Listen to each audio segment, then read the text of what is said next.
Overcoming differences, reaching agreement, and closing a deal with the EU will be critical to avoid a no-deal Brexit, which would impose a very large cost on the UK economy. Indeed, it is, in our assessment, the most significant near-term risk to the UK economy, leaving the EU without an agreement on the framework of the future economic relationships and an implementation period would be exactly that risk. A more disruptive departure will have a much worse outcome. Let me be clear. Compared with today's smooth single market, all the likely Brexit scenarios will have costs for the UK economy and to a lesser extent as well for the EU.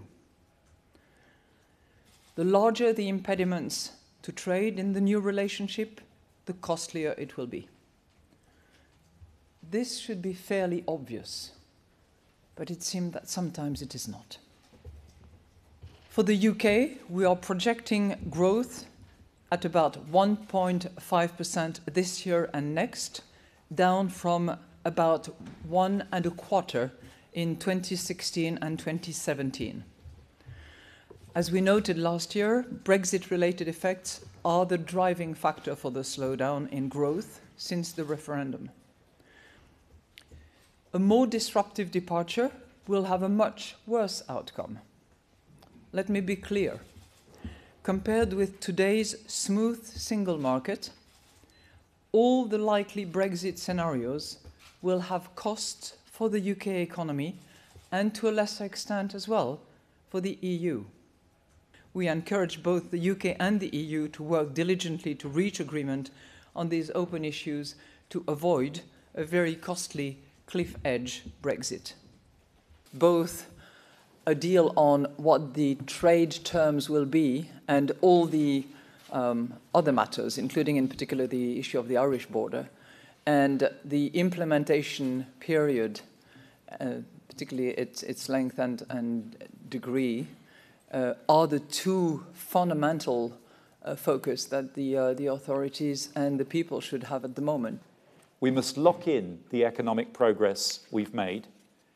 As we leave the EU, we must secure a close and enduring future partnership with our European neighbours. And we must heed the clear warnings of the IMF and others of the significant cost that not reaching a deal with the EU will have for British jobs and British prosperity.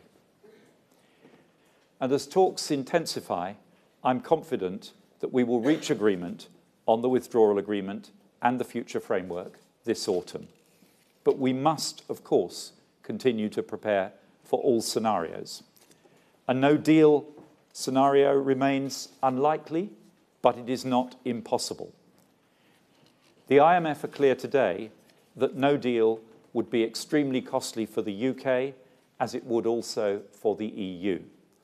And that despite the contingency actions we're taking, leaving without a deal would put at risk the substantial progress the British people have made over the past 10 years in repairing our economy. That is why it is so important for people up and down this country that we reach a negotiated agreement on our future relationship over the coming